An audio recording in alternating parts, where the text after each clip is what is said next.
In this video, I'm going to share with you 8 people that you've probably heard of that all have practiced some form of semen retention. This video is meant to inspire you just in case you're having any doubts or you need a little bit of extra motivation to keep you going on your semen retention and NoFap journey. Let's get into it. Hi, my name is Nikola and I help men master their sexual energy so they can become powerhouses both in and outside the bedroom. Make sure you go to the description below, register for my upcoming webinar, Sex Mastery 101, as well as get started in your sexual alchemy journey right away by taking the free ejaculation course guide.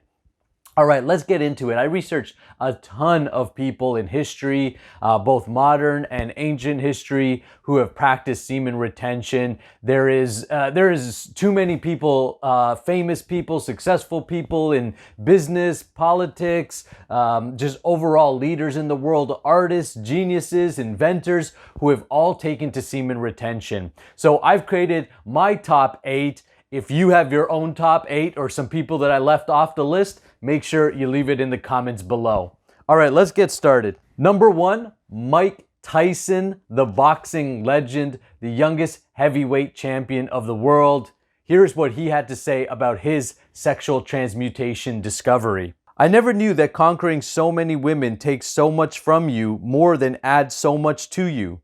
I always read that the great fighters never had sex before fights, and I was a young kid and wanted to be the youngest heavyweight champion in the world. So I restrained myself from sex for around 5 years. 5 years. I know a lot of us are struggling sometimes to go a few days without, fapping, right? So again, take inspiration. If you want to live an amazing life, if you want to become a champion in whatever field that you were meant to become a champion in, then you've got to take up the discipline of semen retention and sexual control. Number 2, Steve Jobs, the founder of Apple. Now, this is actually something that his partner said about him and his sexual practice. Our birth control method up to that point was Steve's coitus interruptus, also called the pull-out method, which for him was about conserving his energy for work, she wrote. He explained that he didn't want to climax so he could build power and wealth by conserving one's vital energies. Number 3, Kanye West, famous rapper and celebrity. People ask me a lot about my drive. I think it comes from, having a sexual addiction at a really young age, he says. Look at the drive that people have to get sex. To dress like this and get a haircut and be in the club in the freezing cold at 3 a.m. The places they go to pick up a girl. If you can focus the energy into something valuable, put that into work ethic. Number 4, David Haye, heavyweight boxing champion.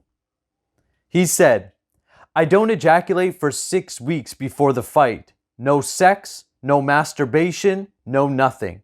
It releases too much tension. It releases a lot of minerals and nutrients that your body needs, and it releases them cheaply. Releasing weakens the knees and your legs. Find a lion that hasn't had some food for a while, and you've got a dangerous cat. So there won't be a drip from me, even in my sleep. If there are girls all over me in my dream, I say to them, I've got a fight next week. I can't do anything. I can't do it. That's control. I've been doing that since I was 15, and it's part and parcel of my preparation now. That's why I am who I am today. It's down to all those little sacrifices. Find me another boxer who makes that sacrifice, and you'll find another champion. Personally, I love how David Haye chalks it up to little sacrifices. And that's something that so many of us are lacking today. We all want to live this big life or have these dreams of doing these amazing things, whether growing our finances, becoming wealthy, having great careers, attracting great relationships, having sexual experiences. But nobody wants to sacrifice their today comforts. This is a huge lesson. It comes down to the little sacrifices that you're willing to make that most people will never see, and honestly, you'll never get credit for. But if you make those little sacrifices, you'll become a champion in whatever it is that you choose to go after. Next on the list, The great Muhammad Ali. Muhammad Ali said he doesn't ejaculate for 6 weeks before a fight, and it makes him unbeatable. The Olympic boxing coach Harry Willie, quoted from the book Muhammad Ali the Greatest, said, "There's a kid just come down here named Cassius Clay. If you bet on him every time he fights, you'll be a rich man, 'cause he won't lose a single fight. I believe his thing is sexual control, and he's got it. Any kid who can control his sex can win the title. I believe it." Next on the list is the great self-help author, the father of the self-help industry, Mr. Napoleon Hill. Now, Napoleon Hill is the author of the book Think and Grow Rich, Outwitting the Devil and the Laws of Success. And in Think and Grow Rich, he dedicates a whole chapter to sexual transmutation. Here's what he wrote on page 175 of Think and Grow Rich. Sex transmutation is simple and easily explained. It means the switching of the mind from thoughts of physical expression to thoughts of some other nature. Sex desire is the most powerful of human desires. When driven by this desire, man develops keenness of imagination, courage, willpower, persistence, and creative ability unknown to them at any other time. So strong and compelling is the desire for sexual contact that men freely run risk of life and reputation to indulge in it. When harnessed and redirected along other lines, this motivating force maintains all of its attributes of keenness of imagination, courage, etc., which may be used as powerful creative force in literature, art, or any other profession or calling, including, of course, the accumulation of riches. The transmutation of sex energy calls for the exercise of willpower, to be sure, but the reward is worth the effort. The desire for sexual expression is inborn and natural. The desire cannot and should not be submerged or eliminated, but it should be given an outlet through forms of expression which enrich the body, mind, and spirit of man. If not given this form of outlet through transmutation, it will seek outlets through purely physical channels. A river may be dammed and its water controlled for some time, but eventually it will force an outlet. The same is true for the emotion of sex. It may be submerged and controlled for a time, but its very nature causes it to be ever seeking means of expression. If it is not transmuted into some creative effort, it will find a less worthy outlet.